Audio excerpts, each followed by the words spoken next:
Jaz vas bom najprej pozdravil v imenu gostitelja Slovenske matice, preden bom predal besedo organizatorju, Janezu Strgarju, tako da bomo pravzaprav vsi deležni. Torej, Slovenska matica se, bom rekel, veseli, da imamo vsako leto pri sebi, lahko gostimo tudi Koroške kulturne dneve. Tradicija o tem, koliko traja, bo celo Janez Strgar bolj vedel, sem jaz, kako bi rekel, še premlad za to. Torej, vem pa samo nekaj, da se ne bo prekinila. Niti letos, niti naslednja leta. Zakaj?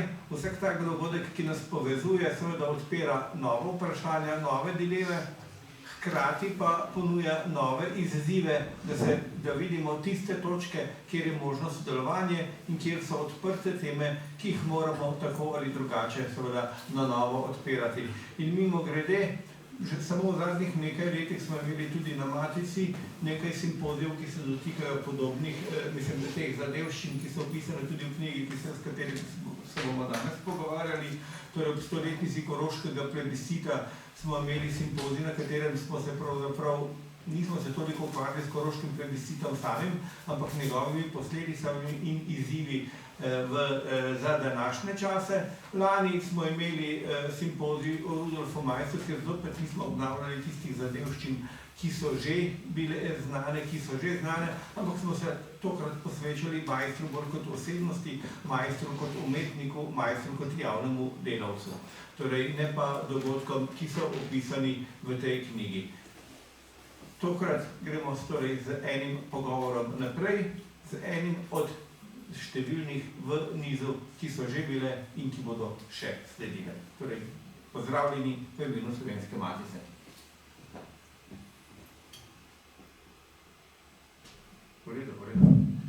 Hvala lepa.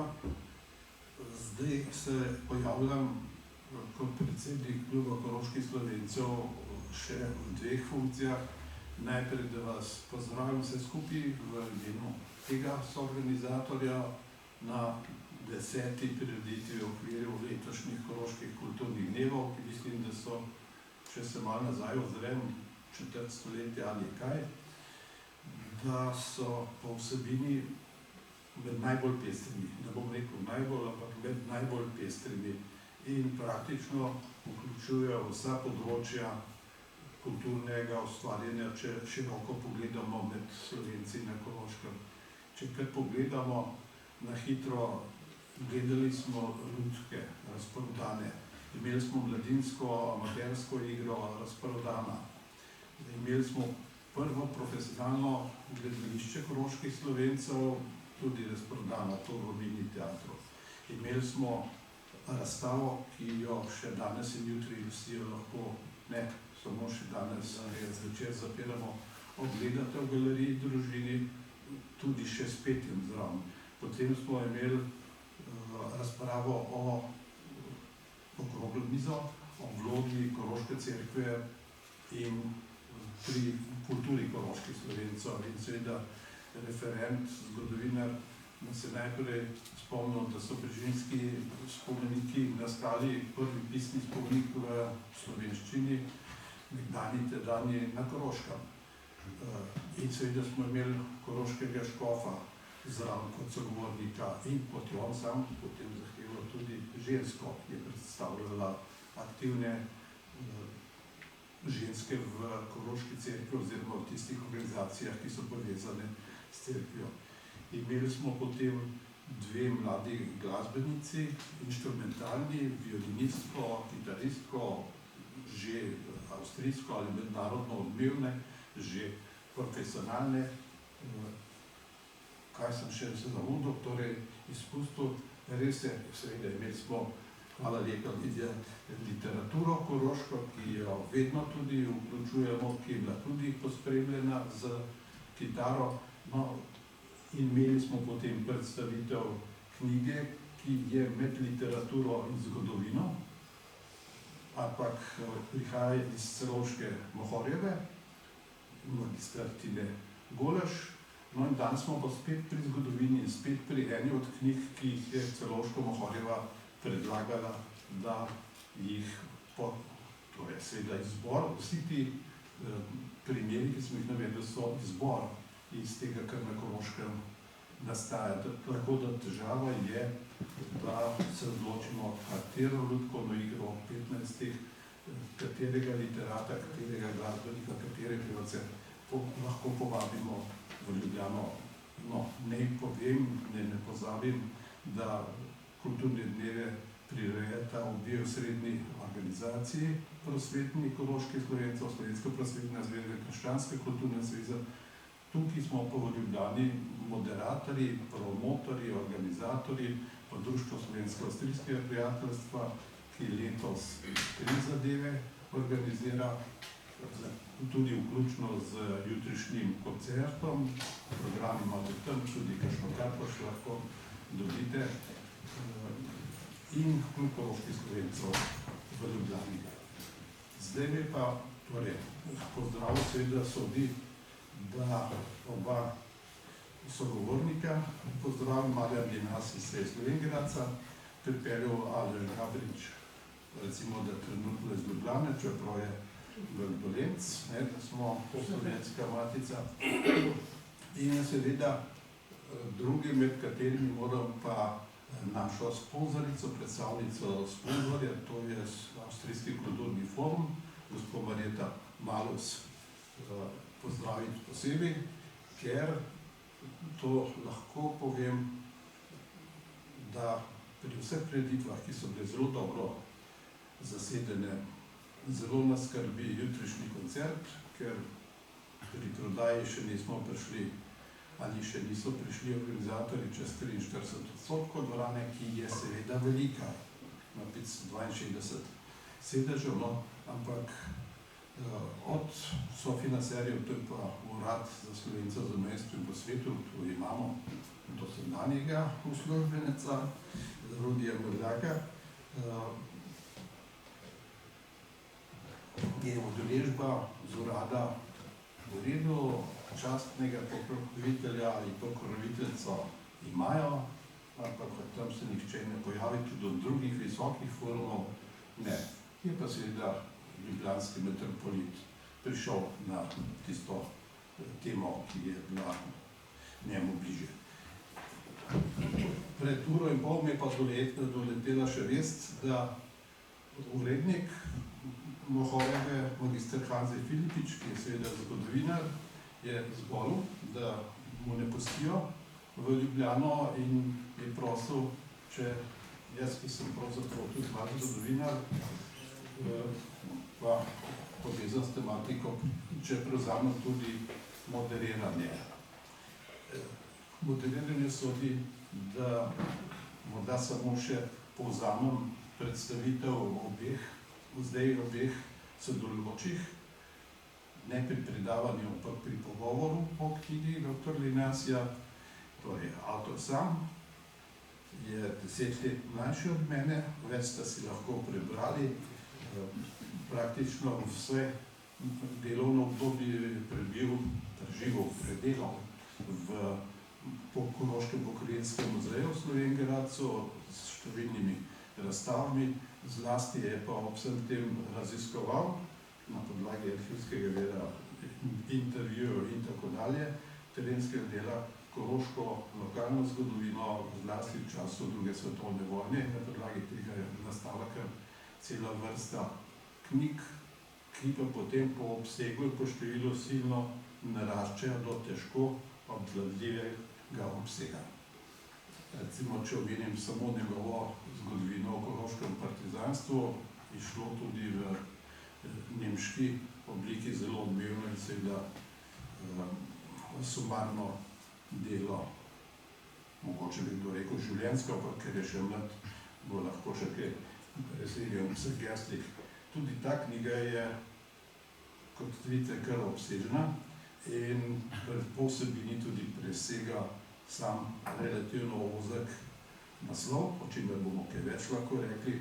Zdaj Hanzija Filipiča ne bom predstavljal, žal mi je, da ga ni. Dr. Aleš Gabrič je pa tudi zgodovinar na Ljubljanski fakulteti, oba doktorirala, zaposlen je pa tudi na Inštitutu za novejšo zgodovino, poleg tega, da ima še kakšno pedagoško prakso in se ukvarja ali se je ukvarjal z maturitetnimi komisijami in tako dalje in je seveda zdaj že kar nekaj časa predsednik Slovenske matice, urednik tudi pri različnih zgodovinskih in periodiki in monografijah in tudi pri Slovenski matici nam ureja vrsto zbornikov, ki so rezultat posvetov, ki jih matica organizira. Zdaj pa bo verjetno najbolje, da kar uvodno besedo, za katero smo prosili avtorja, da je krajša, ker je zgovoren, to vsi vemo, da jo preda, potem ga bo pa videla iz strani, kaj popraševala, podrezala in možnost boste imeli tudi, da kaj vprašate ali pripomnite. Prosim. Ja, hvala lepa, hvala za povabilo. Te dvorane sem sicer res že navajen, ker sem že sodeloval pri simpoziju o generalu Majstru nekaj mesecev nazaj. Lep pozdrav v imenu Koroškega pokrajinskega muzeja, katerega uslužbenec sem že več kot 40 let. Bil tudi direktor? Ja, bil sem, tako je pač naneslo, čeprav nisem tega potem, nisem naredil ciljno. Ampak sem bil pa pravzaprav do zdaj vseh teh direktorjev najdaljše obdobje, 13 let, zdaj me še ne kdo presegel, razen če odštejemo gospoda Žolnirja, ki je bil pa predhodnik, veliko ustanovitelj in dolgoletni, je temu se takrat rekel upravnik, takrat še muzeja ljudske revolucije, Slovenjgradec, ki je predhodnik današnjega Koroškega pokrajinskega muzeja. Ja, kaj naj rečem? Mogoče bi na kratko tu v uvodni besedi, torej uvod v to knjigo začenjal z anekdoto. Že od malega sem se zanimal za zgodovino, zlasti novejšo. Učiteljica v 4. razredu osnovne šole me je pred mamo pohvalila, da znam veliko zgodovine. Vsekakor sem bil na to ponosen, še bolj pa moj oče, ki se je s tem rad pohvalil pred žlahto. Saj k mojemu zanimanju veliko prispeval prav on. Pa me je še ne 10-letnega dečka stric ob obisku nenadoma vprašal: "No ti, zgodovinar, kdaj je bil koroški plebiscit?" Skoraj sem se sesedel. Takrat sem za koroški plebiscit slišal prvič. Obenem sem spoznal, da še zdaleč ne vem vsega in da se bo moral še veliko učiti.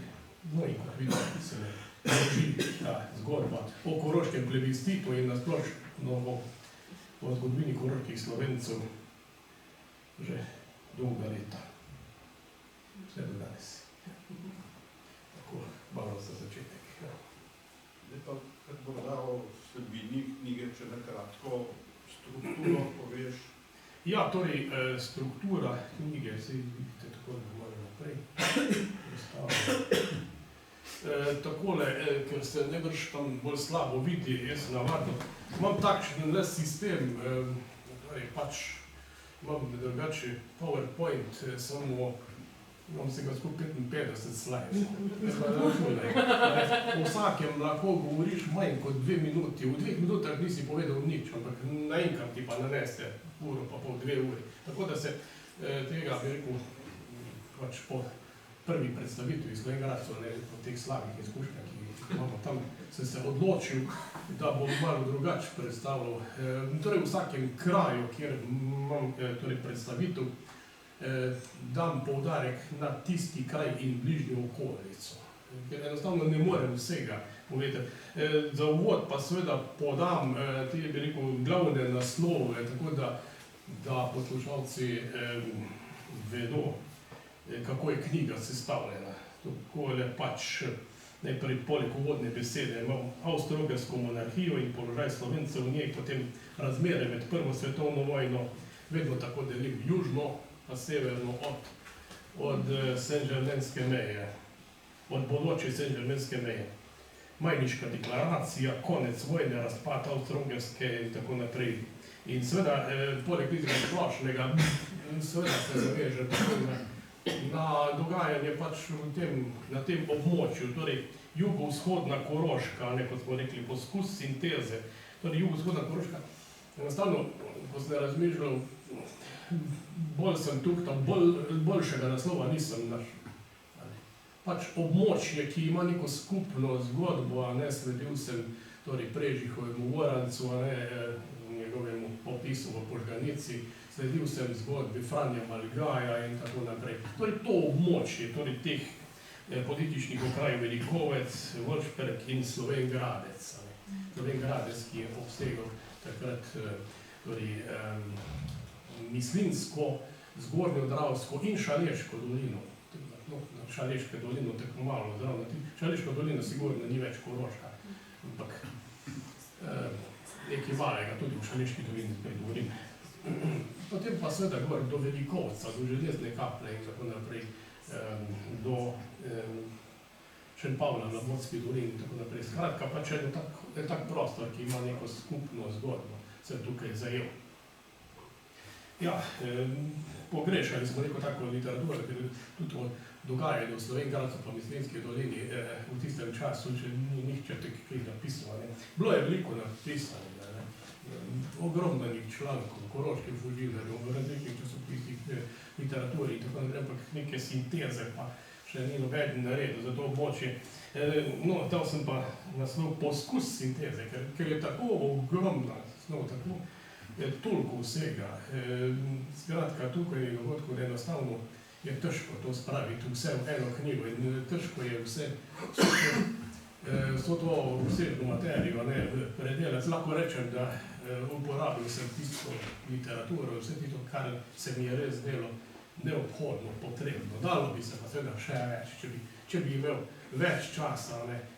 Ta projekt, bi rekel, je trajal v muzeju malo manj kot 5 let, pač približevala se 100. obletnica Koroškega plebiscita, potem spet 100. obletnica libeliškega dogodka in tako naprej. Ja, seveda je to moje področje, novejša zgodovina, ampak te vsebine smo prej kolegu Kosu prepuščali, ali pa vi se malo prej upokojili, da je to prišlo na mene. In seveda, jaz lahko rečem, da sem o tem seveda že dotlej kar nekaj vedel, ampak ogromnih stvari sem pa zdaj zvedel na novo, ko sem se malo bolj pogledal na nekaj stvari.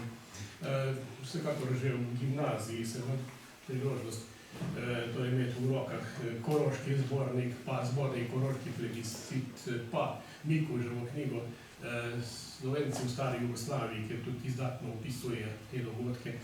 Pa seveda tudi Prežihov roman Požganica, iz katerega sem celo imel referat pri slovenščini, ampak zagotavljam, da v tistem času sem za razumevanje tako kompleksnih dogodkov sem bil šele premlad. Pozneje pa sem se to znanje tudi dopolnjeval. Pri magisteriju je profesor Stiprošek rekel, malo naštudiram boje za severno mejo in Koroški plebiscit. To je ga ubogal in mi je dobro šlo na izpitu. Od tega je minilo, pa je tudi 30 let. In zdaj seveda sem na tem stvari pač na novo vzel v roki, kot rečeno. In me je stvar vedno bolj vlekla, vedno bolj zanimala in tako naprej. Vedno bolj sem neke nove stvari odkrival. Če bi imel več časa, tako pa sem bil časovno omejen, vemo, da je to v tistem času bil tudi čas korone, ko smo delali od doma. Potem pa vmes v tem 5-letnem obdobju je prišla še pa ena zadeva, ki sem bi pa tudi moral jaz pokriti, to je pa obletnica junijskega 91. Ja, in me je tudi vzelo nekaj mesecev časa to, in vse hvala Bogu, da je knjiga za Koroško bila napisana, tako da nisem odkrival tople vode. Vseeno mi je vzelo kar nekaj časa, tako da naredil sem 2 razstavi. Ena razstava je javno dostopna v Šmartnem pri Slovenj Gradcu, kjer je spominski park junijske vojne med cerkvijo, med šolo in med gasilskim domom, tako da priporočam, da je tudi tako lepo oblikovana. Se splača pogledati. Druga pa je taka virtualna razstava, ki sem jo naredil, ki je bila tudi na naši spletni strani dolgo na razpolago. Tako pač, skratka, zdaj ste se pač malo bolj zagovoril, kjerkoli imam predstavitev, navadno dam poudarek na tisti kraj in bližnjo okolico. To je seveda pač za mene malo več dela, ampak se splača.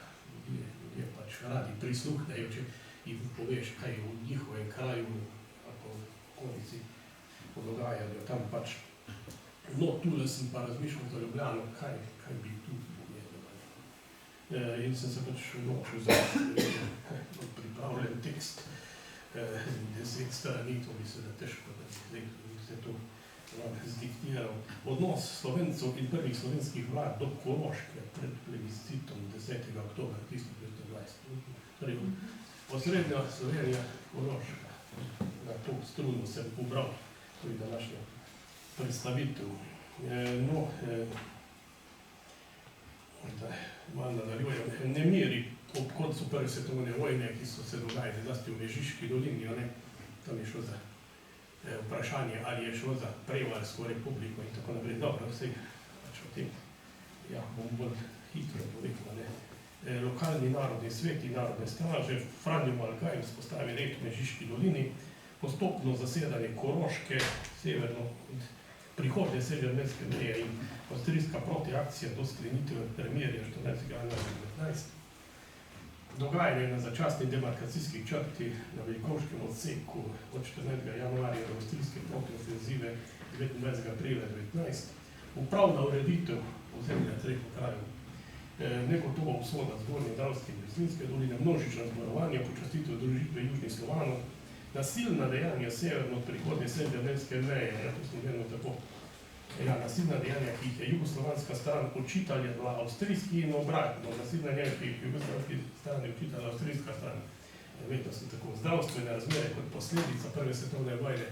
No, tu lahko rečem, da so južno od severneske meje v teh treh dolinah so mi upravne enote rade volje dale na voljo mrliške matične knjige, kjer sem pač skušal ugotoviti število smrtnih primerov španske gripe kot posledice prve svetovne vojne, pa še drugih takih epidemij. Kar prišel do njih zanimivih številk. Ja. Slovenska ofenziva in avstrijska protiofenziva od 19. aprila do 8. maja 19. Potem 3-tedenska avstrijska zasedba maja 19. Krhko premirje na Štajersko-Koroški meji, nesreče z neeksplodiranimi ubojnimi sredstvi, ki je bilo. Ja, zadaj v knjigi sem objavil seznam padlih, se pravi na naši strani, vseh, kar sem pač mogel, pa na avstrijski strani, tistih, ki so bili od tod doma in padli drugje, ali pa obratno, da so pač padli v tukajšnjih bojih. No, in sem ugotovil, da vsega skupaj pa še 74 bilo civilnih žrtev zaradi nesreč z orožjem, z ubojnim sredstvom, pa da se je kdo pač ob nepravem času znašel na nepravem mestu. Ja, protiofenziva jugoslovanske vojske in zasedba dvojezičnega ozemlja, potem vojna škoda in vojne žrtve, nekateri represivni ukrepi kot posledica stiske slovenske oblasti, umik Mohorjeve tiskarne iz Celovca na Prevalji, jugoslovanska uprava v plebiscitni coni A, posebej na območju političnega kraja Velikovec, potem nasilna dejanja spet med jugoslovansko upravo cone A, spet podobno, Koroški plebiscit in njegove posledice. Ja, potem dokončna odločitev meje v Mežiški in Dravski dolini, Libeliče, primer Libeliča, veliki po plebiscitu, spet družbe z matičnim narodom. A na koncu pa epilog, kjer sem povedal, kaj so koroški Slovenci pridobili ali izgubili z vključitvijo v Avstrijo in kaj smo tukajšnji Slovenci pridobili oziroma izgubili z vključitvijo v jugoslovansko državo. Na koncu mir in literatura, pa se znam smrtnih žrtev, tako in je kar na desno čez 500 strani. Kaj mi še? Morda zdaj predamo kar besedo Alešu Gabriču, da on malo zapelje, potem pa ti si že najavil, da bi morda pa še kakšen stavek ali odstavek, da ne rečemo 10 strani v odnosu ljubljanskih oblasti do koroškega vprašanja. Najlepša hvala za besedo. Torej, mogoče opažanja bralca, ki je bil naprošen za to. Mi se mogoče prvo ozrl na to, kar je že Jana Strja rekel, na debelost knjige, pa zakaj do tega pride. Po eni strani je ta način pisanja, ki ga je Marjan ubral v tej knjigi, seveda zelo lagoden, pa bom rekel prijazen za zgodovinarje. Zakaj? Ker vemo, da obstaja en način pisanja, je tisti, kjer greš analitično samo skozi analizo in seveda literaturo oziroma vere na kratko navedeš v opombah. Drugi način je ta, ki ga je obral v tem primeru Marjan, kjer je seveda tiste spominske vere, poročila, na katere je naletel, pogosto citiral v celoti. Kar pomeni, da znotraj posameznega vera, ki je naveden v celoti, dobiš še številne druge podatke, ki se morda nanašajo samo na tisto najožjo analizo tistega trenutka, je pa seveda zanimiv. Prvič, ker pove takratno slovenščino, kako so ljudje takrat komunicirali, ker govori o jezikovnej, ali pa bom rekel pismenosti ljudi, ki so bili toliko časa podrejeni ali pa mogoče prisiljeni v šolah govoriti po nemško, pa so se slovensko malo slabše obvladali, sploh na pisni način, da imaš te zanimivosti. Seveda, tak način pisanja je tudi zanimiv za lingviste, lahko, ker že oni delajo iz teh celotnih citatov analizo jezikovno, strukture in razvoja jezika. Ta druga stvar, ki se mi je zdela zanimiva, je seveda ta osredotočenost na določeno pokrajino, seveda, kjer se vedno spomnim še svoje pokojne direktorice, ki mi je vzela v službo Jasna Fišer, ki smo je vedno rekli, kakšna Korošica si, če si Slovenj-Gradca. Slovenj-Gradiška, če gledamo seveda historično Štajerska, ne. In seveda, tukaj je pa en del nekega ozemlja, v katerem so se odvijali boji, v katerem so šli boji severneje, pa južneje, in smo ta pogovor pravzaprav že imeli enkrat, mislim, da je že na Koroškem, ko smo jim prvo v Slovenj-Gradcu 92. leta, en simpozij že, pa smo se že takrat pogovarjali, kaj to pomeni koroška krajina, koroška pokrajina v današnjem pomenu besede, ali pa za historika, torej za zgodovina, ker ni seveda nič novega. Tako kot je številni Primorci pač ne razumejo razlike med primorsko in med goriško. Da eno označuje neko obdobje časovno pod avstrijsko oblastjo, drugi izraz pojasnjuje čas po rapalski meji. Torej, ne gre za identične vsebine. Je pa vedno lahko tako za zbadanje to primerna tema. Tako da se tudi imamo Koroški muzej, ki ga imamo v dveh delih, je eden del je na bivšem Štajerskem, eden del je na bivšem Koroškem. Torej, kar mi je v knjigi bilo izredno všeč, je to pač uporaba in v spominu in poročilih na te vere, torej avstrijske, mislim slovenske in nemške. Tako da so seveda tista poglavja, ki jih je že Marjan pač označil, nasilje na eni, nasilje na drugi strani, so lahko tako dokumentirani iz obeh strani. Iz strani tistih, ki so jih nasilje povzročali, in predvsem pa iz strani tistih, na katerih je bilo nasilje storjeno, in vidimo, da seveda, da v vojaških spopadih, da v vojnih razmerah čistih največkrat ni. Torej, da čistih strani po eni ali drugi strani.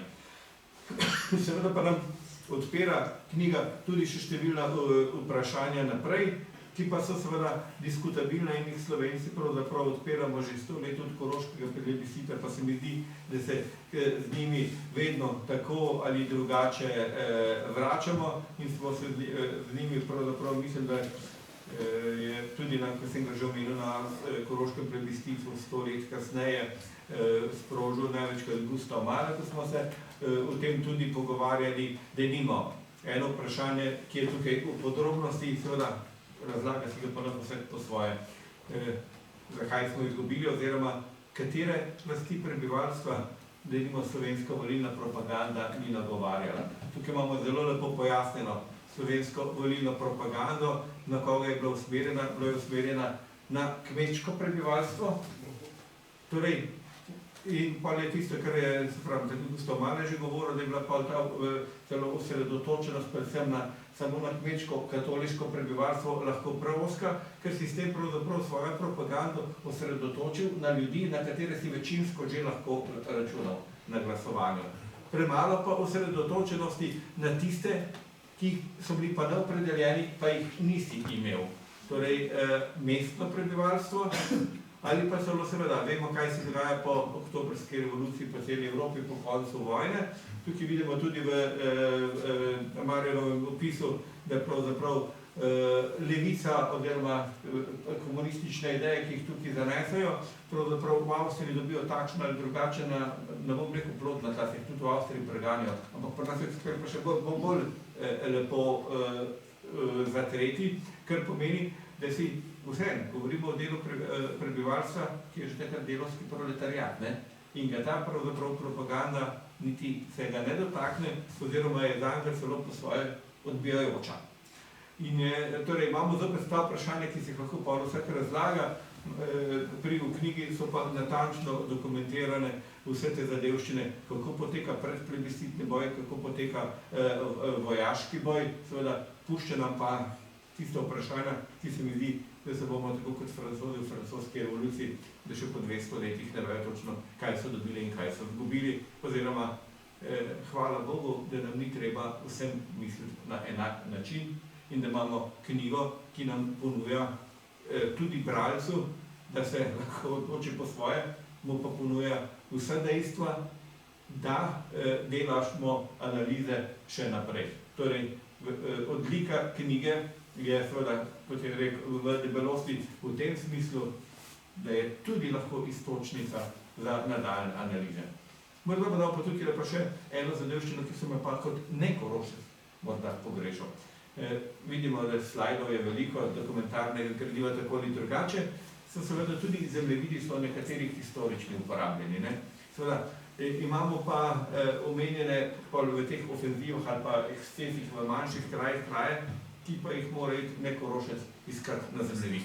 Torej, ne bi bil nič odveč mogoče še kakšen zemljevid tega območja povečan s temi kraji, ki so tako ali drugače omenjeni, ker imamo pa tiste historične zemljevide, ki jih potem poznamo. Ali pa da bi imel tiste, ker smo imeli iste debate, smo imeli, ko smo delali slovensko novejšo zgodovino, kako označiti najdaljši prodor jugoslovanskih enot, kako označiti najdaljši prodor avstrijskih enot. Torej, vedno je ta vizualnost lahko še drugače pojasni tistemu, ki ni domačin iz tistih krajev, kaj v konkretnem to pomeni. No, tu je zajetno v bistvu ozemlje, ki sem ga obdelal. Ja. Potem bomo pa seveda omenjali še številne potem te manjše krajine, zraven, ali pa seveda domačije tako ali drugače, ki so oddaljene, pa so lahko bile kot javke, ali pa mesto tajnih sestankov. Ja. Torej, ponovno samo da opozorim, naslov knjige Jugovzhodna Koroška 1918-20, to pomeni, da avtor seveda v poskusu sinteze in okoliščin mednarodnih in tako dalje bilateralnih že upošteva celoto, ampak sicer v podrobnosti pa ne zahaja na zahodni del teh bojev za severno mejo, kot mi pravimo, oziroma obrambnih bojev, kot je na avstrijski strani. Zdaj, mogoče, če ti bomo vsem pustili nekaj več o tem, ko si najavil odnos ljubljanske oblasti do Koroške, to se največ pojavlja tudi v tistem poskusu sinteze, ko ti navajaš tudi kritične slovenske zlasti poglede po plebiscitu, kako so ocenjevali in generala Maistra in njegove politične sodelavce gor v času uprave, jugoslovanske ali slovenske. In seveda tu kot zgodovinar, to si že tudi pri svojih tistih partizanskih delih ali pa v povojni zgodovini se tega držal. Gre za demitologizacijo in seveda objektivnost v največji meri. No, ker sem ad hoc stopil v moderiranje, bom vseeno eno svojo pripombo še kar povedal. Prej sem rekel, da deloma presegaš in časovno, kot ste lahko slišali po naslovih poglavju in po vsebini, sam ta ozek naslov.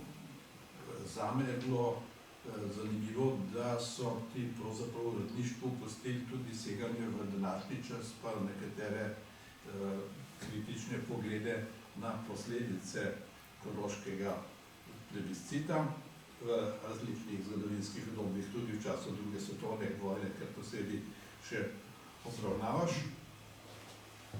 In ker si povedal, da je delo to nastajalo, ko si se vrnil v plebiscitni čas, projektno v ozkem časovnem, relativno ozkem času obdobju, tudi deloma namensko za razstave, za različne slovesnosti, ki so potekale, pa sam opažam, da ti je recimo zmanjka tebi ali pa založbi, to ni prav kakšen poročevalec za tega na predstavitvi, ko delo hvalimo, ga ponujamo v prodajo tudi, ne smemo omenjati, da pri kakšni bibliografiji bi ti bibliograf rekel, da ni čist ortodoksno sestavljena. In pri Imenskem kazalu sem pa sam, ker malo to poznam, opazil nekaj stvari, ki bi se jih, če bi imel čas, dalo dopolniti. Primer povem, ti tudi navajaš, da smo, kako so različne številke, recimo že pri žrtvah.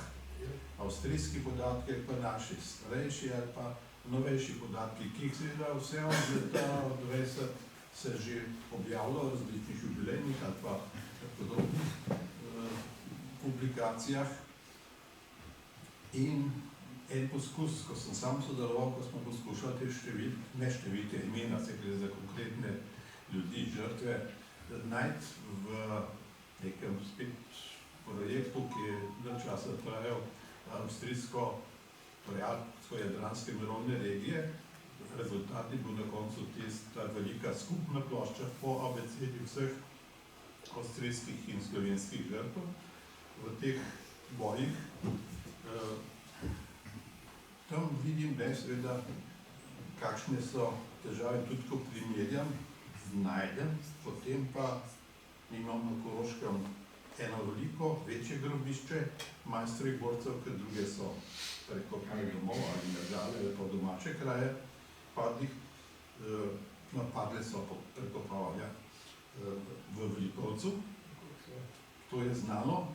Dva individualna groba sta pa malo poznana, čeprav se jih v zadnjih letih skušamo tudi spomniti. In to sta Mešiček Miha v Šmihelu ob Krki pa Anton Skubic v Nonči vasi. Teh dveh imen pa imata spomenik in sta tam ne najde. Tako da za novo izdajo in za leta, ko boš v penzionu imel, bo še kaj drobnega dela. Zdaj pa, če se strinjata, ti morda res damo besedo, da poveš predvsem o teh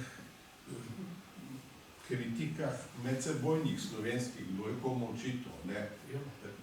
Najdemo v knjigi Korošcev izjavo, ki je bil le kakšen minister jugoslovanski pa voditelj Ljudske stranke slovenske, najmočnejše, odločujoče leta 21 dajt, ker reče, jaz sem Koroško že pozabil. 14 dni po tistem je tam v eni gostilni izjavil, da je Koroško že prebolel. Ni pa za Koroško niti s prstom mignil. Tako pač. No, mogoče bo doktor Filke več o tem povedal, ki je knjigo napisal o Korošcu. Ja, kaj bi lahko iz te množice ven zdaj povedal, ja.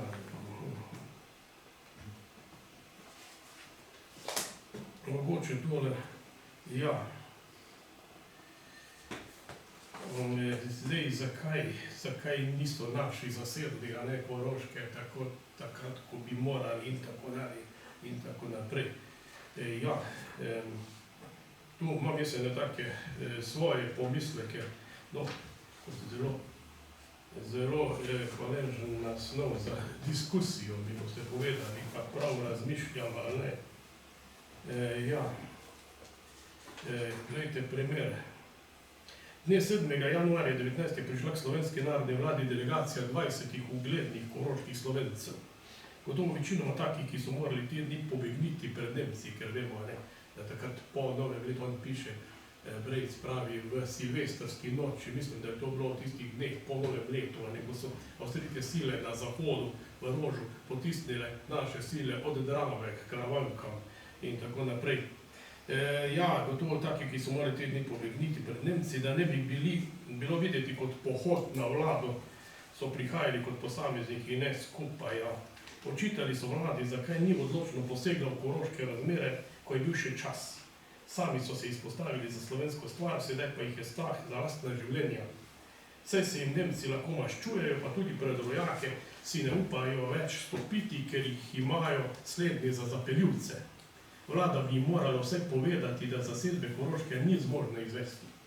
Predsednik vlade vitez Josip Pogačnik je na te očitke odgovoril, da je za opustitev vojaške akcije odgovorna skupna vlada v Beogradu. Z vojaštvom je največji križ, tako je rekel.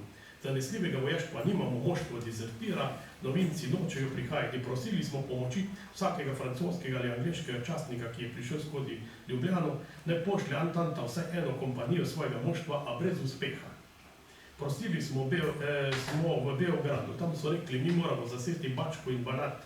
Vojaštva nimamo mnogo, v Solunu je sicer veliko našega vojaštva, a bo treba 2 mesecev, da se popravijo razdrte železnice. Tako je ostalo vse samo pri obljubah. Poverjenik, ti ministri so se imenovali poverjeniki, poverjenik Triler je izjavil, tudi če bi bila takrat narodna vlada zasedla Koroško, bi jo bili Nemci vrgli ven takoj, ko bi sprevideli, kako malo vojaštva ima na razpolago. Včeraj je bila ves popoldan konferenca pri generalu Smiljaniću, ki je rekel, da bo imel v 14 dneh toliko vojaštva, da se bo lahko zasedla Koroška.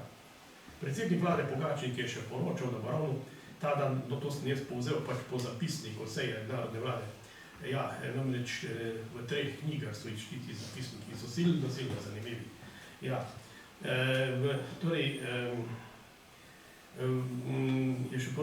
Predsednik vlade Pogačnik je še poročal, da bo ravno ta dan odšla četa 150 mož z 4 strojnicami na pomoč v Podrožcu. Naslednji dan 115 mož z 2 strojnicama. Te dni je prirejal shode po Gorenjskem in se je javilo mnogo sokolov in orlov kot prostovoljcev, po katerih se bo dvignila morala med vojaštvom. General Smiljanić prosi za potrpljenje, češ da so morali Srbi potrpeti v še veliko hujšem položaju. Prostovoljno se je javilo 314 mož, 27 častnikov in 287 podčastnikov in moštva. Splošna mobilizacija je nemogoča, ker ni ne obutve, ne obleke, ne hrane, ne tovarne za strelivo, brez ozira na to, da bi se jih ljudstvo protivilo z vsemi sredstvi. Slovenski vojaki imajo, sicer to ne vem, če je čisto res, ker drugi podatki kažejo drugače, imajo samo po 50 nabojev in 23 starih topov, ki nesejo 2 do 3 km daleč in se sme z njimi ustreliti le enkrat na uro. General Smiljanić je rekel, da ne more ničesar pričeti, če nima vsak vojak vsaj 250 nabojev. Poverjenik Kristan je v ostrem govoru zavračal pavšalne obdolžitve na račun narodne vlade, češ da se na nobeni seji ni sprejel nikakršen sklep, ki ne bi bil v prid koroškim Slovencem. Bil je dr. Brejcem in dr. Cankarjem v Beogradu in so na vseh merodajnih mestih razlagali želje koroških Slovencev, a brez uspeha. Srbi so se sklicovali na težke boje, ki jih imajo z Romuni v Bački in Banatu. Dr. Brejc je poudaril, da subjektivna krivda ne zadene nobenega člana vlade. Vlada je bila že na začetku svojega delovanja preobremenjena s problemom več 100 000 vojakov Borojevićeve armade, ki so se valili čez slovensko ozemlje. Storilo se bo vse, kar je v človeški moči in tako naprej. Skratka, moje mnenje, do katerega sem prišel, je tako. Ko imamo vse to v vidu, moramo vlado celo razumeti. Pri kritikah in obsodbah moramo biti previdni. Vedeti moramo, kdo kritizira in obsoja in kakšne interese ima, zlasti politične. Kritiziral je vlado Ivan Hribar, vemo zakaj, ker je bil jezen na njo, ker je pač ga niso vzeli takrat v vlado. Torej Ivan Hribar, člane vlade imenuje samozvanci. Vzrok za kritiko je imel tudi nekronani vojvoda, krajinski doktor Ivan Šušteršič, naš prvi politični begunec. Edvard Kardel v knjigi Razvoj slovenskega narodnega vprašanja pravi, da je izguba Koroške poraz slovenske meščanske politike. Pri tem ne razloži, čigav poraz pa je to, da naša povojna diplomacija z njim na čelu kljub prizadevanjem ni mogla pridobiti Koroške. Čeprav smo bili tokrat še bolj na zmagoviti strani, kot pa takrat po prvi svetovni vojni.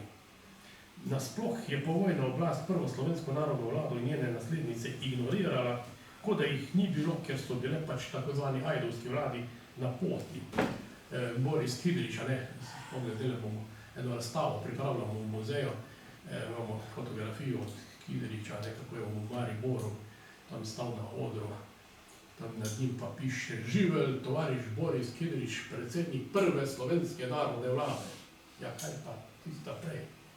A tiste pa ni bilo. Ja, zgodovinarji je res, da niso mogli povsem ignorirati, so jo pa pod vplivom politike le bežno omenjali. In še to le v negativnem smislu, če so vsega ni naredila, pa bi lahko. Tudi teza, da bi bilo tisto, kar bi bili zasedli takoj po prevratu, to je pač moje mnenje, za diskusijo, da bomo seveda lahko o tem diskutirali. Tudi teza, da bi bilo tisto, kar bi bili zasedli takoj po prevratu naše, je vsej zame vprašljiva.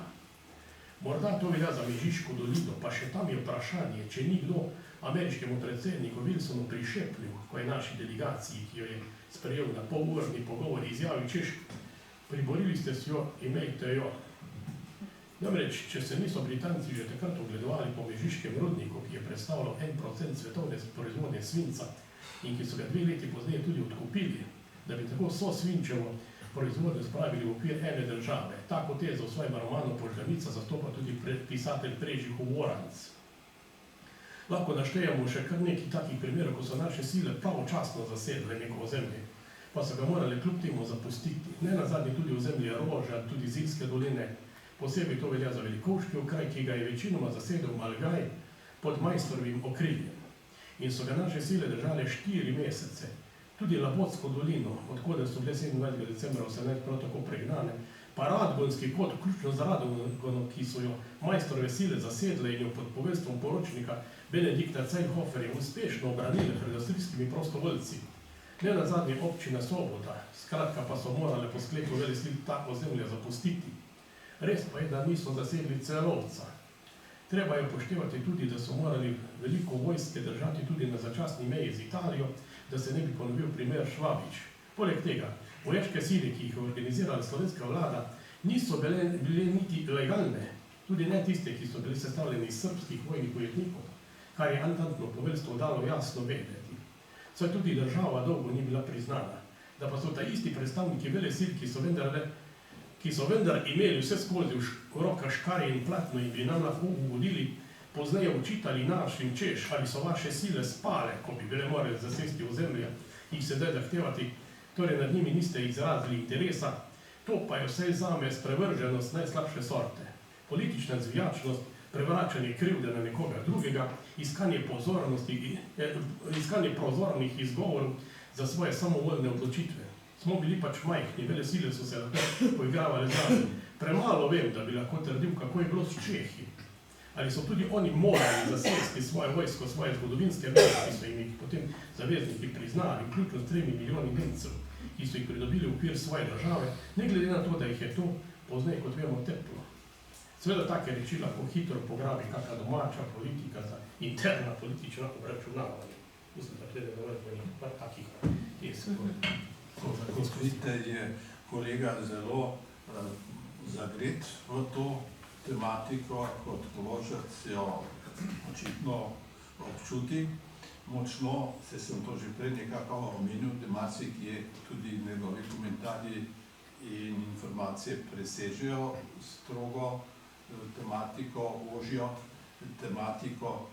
Na vsak način imate pa v knjigi povzete tudi analize in avstrijske in slovenske plebiscitnega rezultata, ne, kateri elementi socialni in politični, zgodovinski so prinesli do take odločitve, ki velja nekako kljub vsemu za objektiven odraz tistega občutka dojemanja tistih, ki so bili povprašani. Seveda se navajajo tudi možne manipulacije ali pretresanje izvolilnih skrinjic v noči, ko slovenskih predstavnikov ni bilo zraven, ali pa, kar je zelo verjetno, torej bi kar rekel, dokazljivo več tisoč avstrijskih volivcev, ki so po odprtju demarkacijske linije meje prišli v glasovalno obdobje in območje in glasovali za Avstrijo, medtem ko na naši strani pa kakšnih, ne vem, Grafenavarjev ali pa celo Cvitrov, prednikov naših profesorjev, ki so že bili v tistem času, tudi se pa niso vrnili gor čez Karavanke glasovati, pa bi lahko tudi reklamirali. Razen te dva sta Braziljana, Zilska dolina, pa bi bila v območju. Torej, to kolega dr. Linasi povzema te elemente analize, ne, v teh sintetičnih pogledih, ki so lahko tudi zelo prizadeti tudi od nekaterih udeležencev ali krivcev ali pa zaslužnih. Zdaj, Aleš, kaj bi še ti? No, ravno to, zato pravim, da je knjiga je tako polna podatkov, da nam odpira ravno ta, da dopušča različne sklepe in različne analize, kar me pa je ravno všeč, ker enotno pač ne moramo biti. Eno, da se dotaknem še zraven, vedno tisto klasično vprašanje preskrbe, ne? Po eni strani imamo te slovenske spomine, koliko preslabo je bilo iz Ljubljane za to narejeno, po drugi strani pa v knjigi najdemo podatkov, vse ni na avstrijski strani nič boljše. Gre pač za povojni čas, ki je bilo splošno pomanjkanje v Evropi, torej, kjer je bilo uničeno, je bilo uničeno. Seveda, vsak se spominja, kako je bilo pri njemu doma, v njegovi domači vasi. On ne ve, če je bilo 50 km stran enako. Vidimo pa enostavno, da velikih razlik ni bilo, da torej ta, ravno zato je to dobro, to navajanje celotnih spominskih virov, ker jih lahko konfrontiramo pa s tistimi, kjer so pa poročila bolj objektivna ali pa vladna poročila, kjer pa vidimo, da takšnih razlik na tem nivoju ni bilo, da bi v Avstriji svetelo rožice, pri nas pa ne bi nič bilo. Poleg tega, to čakanje na Ljubljano ali čakanje na Beograd, tukaj imamo konkreten primer. Jasno, da je Srbijo takrat bolj zanimala srbska meja. Meni je čisto logično. In če zdaj se damo v kožo Karađorđeviću. Pred 6 leti, katero ozemlje so pred prvo balkansko vojno obvladovali. Oni so v 6 letih povečali svoje ozemlje 6-kratno. Ali zdaj to pomeni, da se bojo šli s sosednjo državo, zmagovalko prve svetovne vojne, za 5 ali pa 10 km kregati proti Italijanom? Ali bojo vzeli 6-kratno povečavo svojega ozemlja v 6 letih? Torej, moramo gledati tudi še z očmi vedno na koga drugega. Seveda, ko ti gledaš na svojo domačijo, tega ne vidiš. In druga stvar, ki se mi zdi, ki je tudi seveda lepo prikazana noter, nakazana, na tistem območju, o katerem se je odločalo, kakšna je bila dotedanja politična in gospodarska elita tega območja, ki je imela v rokah dotedaj vse organizacijske povezave za hitre akcije in za hitre reakcije, je bila nemška. Torej, Slovenci so morali to na novo šele v marsičem vzpostavljati. Narediti miting, narediti prireditev, ni problem. Kulturna društva smo imeli že prej močna gor. Ampak to še vseeno ni politično zaokrožena akcija za veliko politično odločitev, ki bo na to odločala v stoletje naprej. Torej, če pa tisto, po drugi svetovni vojni, zdaj vemo pač nazaj, da ni bilo realnih možnosti na spremembo avstrijskih meja. Ampak, če tudi mi gledamo, kje smo imeli, ne samo Slovenci, Jugoslovani, težave z mejami po prvi svetovni vojni. Torej tukaj je naštet problem z Romunijo, ki je bila tudi med zmagovalkami in zato so bili tam boji. Z Bolgarijo je nekoliko drugače, ker Bolgarija je bila med poraženkami in je tam Srbija še nekaj pridobila dodatno zraven. Po drugi strani imamo Avstrijo, ki je poraženka, so boji, in Italijo, ki je zmagovalka in se je ne smeš upreti. Ampak pogledamo Avstrijo. Če gledamo njihovo mejno zahtevo po prvi svetovni vojni, so bili tudi sudetski Nemci, za to zgovorili. So imeli plebiscit še Šoprono, torej Burgenland, in seveda morajo potem, ker izgubijo glavno mesto dežele, ki jo dobijo, morajo spremeniti glavno mesto dežele, ki jo prinesejo v Eisenstadt. Seveda, vedno, da je njihova boleča točka Južna Tirolska.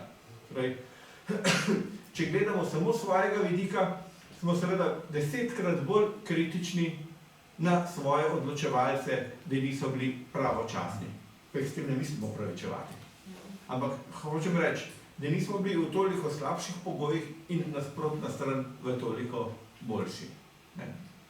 In seveda, ker je Slovencem ravno tam, kot sem rekel, manjkalo še ta raznolikost politične elite, ki bi lahko nagovarjali različne plasti prebivalstva še bolj učinkovito, kot ga je. Sej v knjigi avtor navaja kritike, recimo sodnika dr. Blaža Reichmana, eden od redkih slovenskih pravnikov, ki je bil že ravno mlad sprejet v avstrijsko službo. Torej upravnih delavcev slovenskih ni bilo, sodnih praktično ni bilo. Po drugi strani so ob tem tistih mesecih uprave slovenske ali jugoslovanske pa pripeljali nekatere zagrete, recimo, pa premalo sposobljene, premalo subtilne v odnosu, to se stalno ponavlja, da niso znali z ljudmi delati in niso to, kar je bilo omenjeno, obstoječe mreže društvene, kulturnih društev, pa morda tudi še vaških župnikov dovolj izkoristili in seveda socialdemokracija, slovensko delavstvo, tisti, ki so bili pripravljeni v kampanji sodelovati za jugoslovansko sploh jim ni bilo omogočeno in je delavstvo večinoma potem potegnili z avstrijsko socialdemokracijo, ki je prenehala biti v tem primeru internacionalistična, ampak se na nemško stran postavila. Zdaj bi, ker je ura potekla, mi smo te na vsak način obrezali, kolikor se je dalo, bi jaz imel samo še eno vprašanje, potem pa publiki pustimo vse nekaj minut za možnost pripomb ali vprašanj, ne za referate, seveda ne, za to znano temo o koroški boli, vsak drugi je usposobljen za to. Recimo, vprašanje je bilo, kaj je tebe ob tem študiju presenetilo, da si kakšen nov podatek našel ali pogled, ki ga prej nisi poznal. Kaj te je presenetilo? Dobro, imaš tudi ilustracijo v knjigi, ki se zdaj skoznje ne bomo sprehodili. Kaj ti opažal, da tudi avstrijska stran ob teh jubilejih stoletnice, ki se je nehala tudi z opravičilom avstrijskega predsednika koroškim Slovencem, kakšnih velikih novih raziskav je bila skupna razstava, recimo v Celovškem muzeju, ampak kakšnih epohalnih novih dejstev ni bilo najdenih, ne, tudi kakšnega posebnega interesa sem sam, takrat, ko smo delali tiste sezname oziroma plošča, da bi preverili res podrobne podatke in prave ni bilo opaziti, s tem, da sam pa opozarjaš, da še obstaja že 90 let in več ena izjava avstrijskega udeleženca, da kdo jim je pa zares pomagal, poleg tega, da vemo v plebiscitni komisiji, da tega pa ne sme povedati. Zdaj pa, kaj se ti zdi, da je bilo, da si novega sam našel zase zanimljivega posebej, potem damo pa publiki. Jaz ne vem, meni je bilo marsikaj na novo. Mogoče sem to problematiko res prej malo premalo spremljal, in to sem pa res zagre za noter in predelal veliko avstrijske literature, tudi, a ne samo naše, spomine od Hansa Steinhacherja, potem od Vincesa Schumija, od še marsikaj drugega, Martina Nuteja, da bi to debelo knjigo in tako dalje.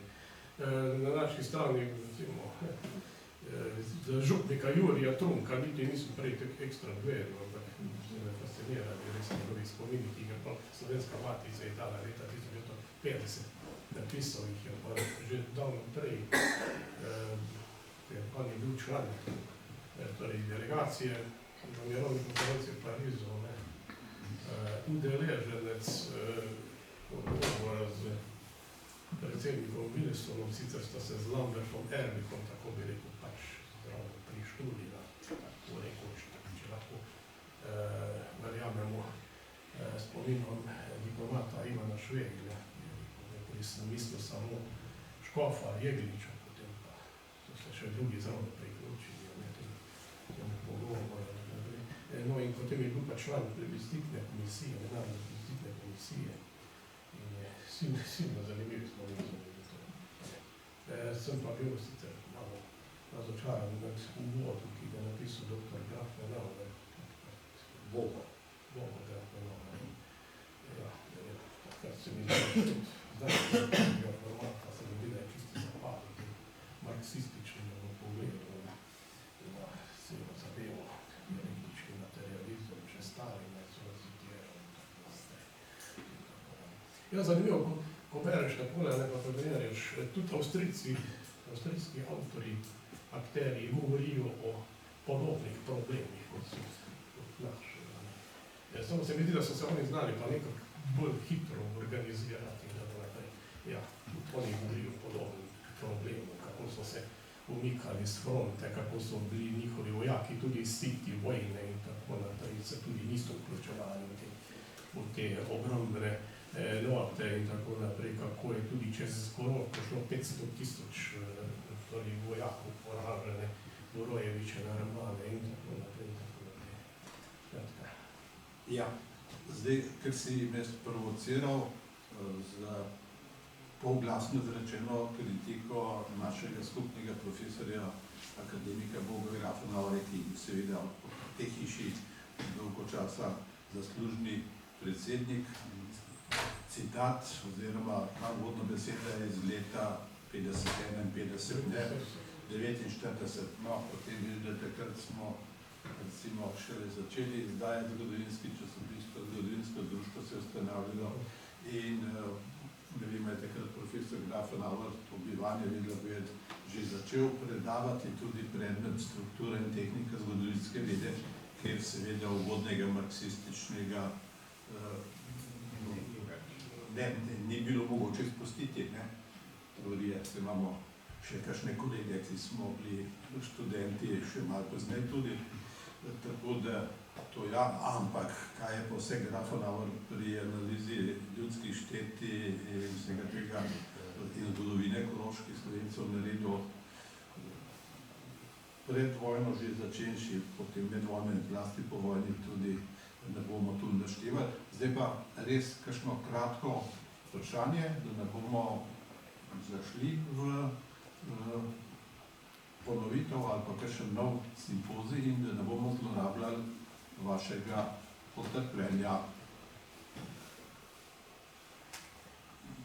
Bojim se, da zadnji, ki je prišel in ki je polovico zamudil, da se javlja s kakšnim svojim običajnim koreferatom, ki ga ne bom dopustil. Če imate jasno, glasno vprašanje, ja, več pa ne. Samo vprašanje imam. In sicer ve se, da je bilo Slovencov na Koroškem še v 19. stoletju preko 100 000. In me zanima, ali imate konkreten podatek, kakšen je bil pravzaprav tisti avstrijsko oblasti šolski zakon, ki je sicer pouk v drugih jezikih, ne nemških, dopuščal, jih pa v praksi se pa pouk ni izvajal razen spoznani Znači, ampak vi ste šolci, lahko še kaj več o tem poveste, ker to stanje upada je dejansko zelo žalostno. Hvala lepa. To vprašanje seveda ne sodi v to knjigo in v današnji dan. Zdaj, Marjan, če želiš ti kaj na to odgovoriti? Šolski sistem, ja, ne vemo, da na Koroškem. Skratka,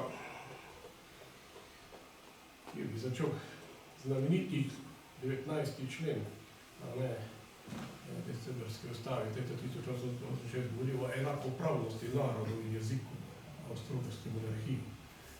Ampak, skratka, po takem členu bi morali povsod, kjer so Slovenci med slovenski, pouk slovenskem jeziku, ampak na Koroškem je bila pač specifična situacija, ker gleda, da so ti Nemci bili najbolj taki, rekel, nemško nacionalistično nastrojeni in tako naprej in so izigravali celo take, bi rekel, celo odločbe ustavnega sodišča, ki je Slovencem dalo prav glede šolstva, recimo tam imamo take primere Vogrče pa Strojna v Mežiški dolini, kjer so se pritožili in so rekli, da bi moralo biti, ker je tam samo enih par Nemcev, drugi so pa sami Slovenci. O tem imamo kar debele knjige oziroma veliko specialnih razprav, tako da tam se najdejo odgovori, ki jih pa ti sumarno tudi povzemaš med razlogi, torej premejhna izobraženost, premejhen del inteligence, jih upoštevaš, navajaš tudi v teh uvodnih svojih poglavjih prikazov. Prosim, še kdo? Ampak res k temi. Izvolite. Jaz imam samo eno vprašanje. Glede na to, da je tam ofenziva v maja, me zanima, kako je bilo to vezano na Majnsko deklaracijo iz, koliko je bilo, 30. maja 1917, ki je bil Antona Korošca. Torej, pol je bila sicer 89. Majnska deklaracija, pa vse balkanska mentaliteta, pa tam se nadležijo. Zdaj pa zgodba je glede Malgarja, ki je bil Skusovca. Zdaj ni več stolski vrh, zdaj suhi vrh. Malo se norca dela, ker je v vožnju na celotni liniji. Mi lahko pojasnite sporazum z polkovnikom Pasjem, med Rudolfom Majstrom pa polkovnikom avstrijske vojske Pasjem, ki je bil podpisan v Leobnu. To je samo ena zadeva, ki bi bila zelo dobra, da jo vzpostavili, če obstaja diplomatsko konzularno predstavništvo. Ja, v tem sporazumu sem pač jaz povzel tisto, kar so drugi pisali. Ja, drugi avtori tudi Tamara Grizer Pečarov v tej svoji knjigi, ki je iskal v nemščini, pa še marsikdo. Ja, da sta se sporazumela, da lahko zasedejo Slovenci tudi Zilsko dolino, območje severno, od Celovca in tako naprej. Ampak tega sporazuma nihče potem ni ratificiral, ne slovenska vlada ni sprejela, niti deželna vlada v Gradcu, niti osrednja vlada na Dunaju, skratka, je bilo nič sporazum. Eno vprašanje, se pravi, kakšno vlogo ima pa tem Johan Tavčar, oziroma Ivan Tavčar? Ivan Tavčar, ja, njega so pač obtoževali, da je bil glavni krivec, da niso takoj naredili akcije na zasedbi Celovca in tako naprej. On je to pač utemeljeval s tem, da ni živil in da ne morejo prehraniti Celovca. V resnici so pa bliže podatki znani, takrat je gor v Celovcu veliko skladišč polnih živil in da bi lahko celo Ljubljano prehranili, če bi hoteli in tako naprej. Skratka, ja, on je bil, zgleda, da je on, mislim, da je bil on najstarejši med temi ministri oziroma poverjeniki in da je bil najbolj vpliven. Ja, dr. Brejc je bil najbolj za to, za takojšnjo akcijo, tako da se je že vsem drugim zdel tečen, ker je kar naprej to poudaril, da je treba zasesti Celovec in tako naprej. No in tam sem seveda navedel, kako je predsednik Narodnega sveta za Mežiško dolino Andrej Oset šel k tem ministrom in šel od njih slabe volje, da je tudi Brejc zastopal tako stališče, kaj bi prelivali kri in tako naprej. In to je sicer, sem zapisal, malo čudna izjava za Brejca, ko vemo, da je on najbolj bil za akcijo, ampak kot pravi Ivan Hribar, svojih spominih izgleda pač, kot da, ker on ni našel nobenega sogovornika v vladi, ki bi se strinjal, s tem se je tudi on podal na komodnejše stališče, pa pustimo vse skupaj, ne.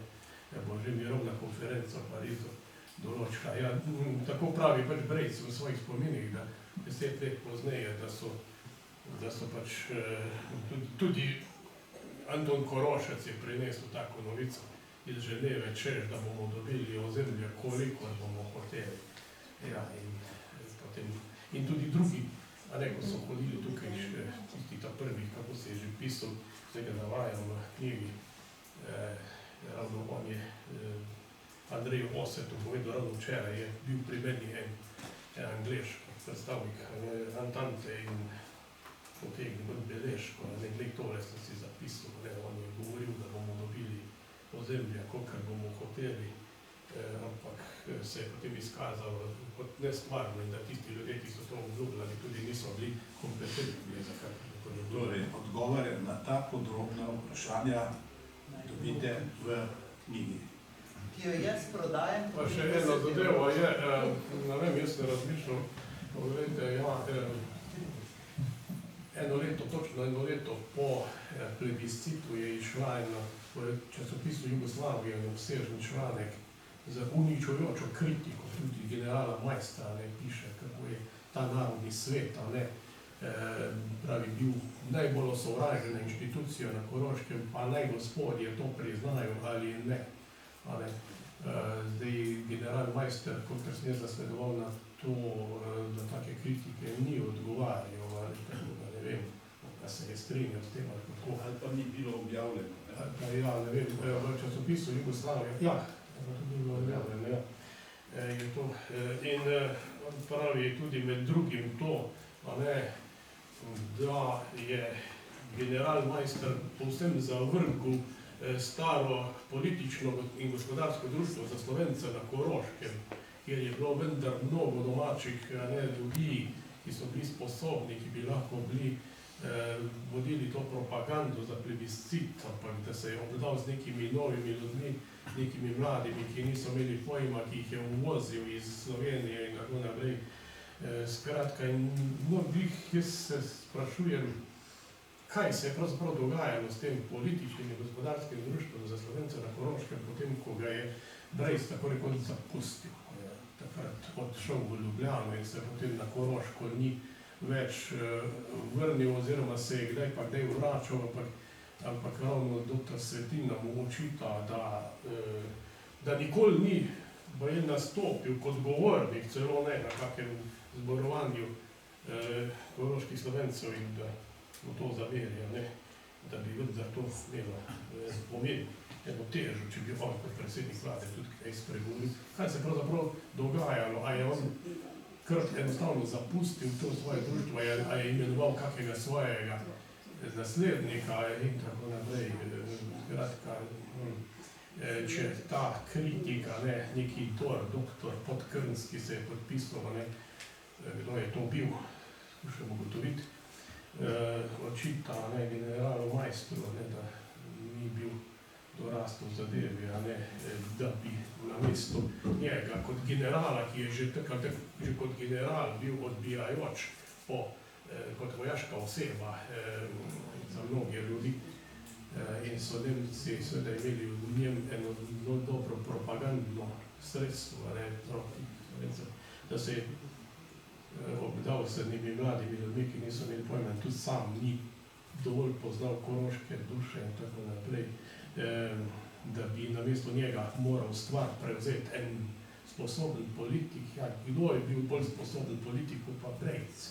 Brejc je bil tisti, ki je najbolj poznal situacijo, ki je bil dolgoletni predsednik te organizacije, ampak ne vem zakaj ni, zakaj je čas biti predsednik vlade. Naš Rabel hudi, zdaj bi se lahko takoj provocirali dr.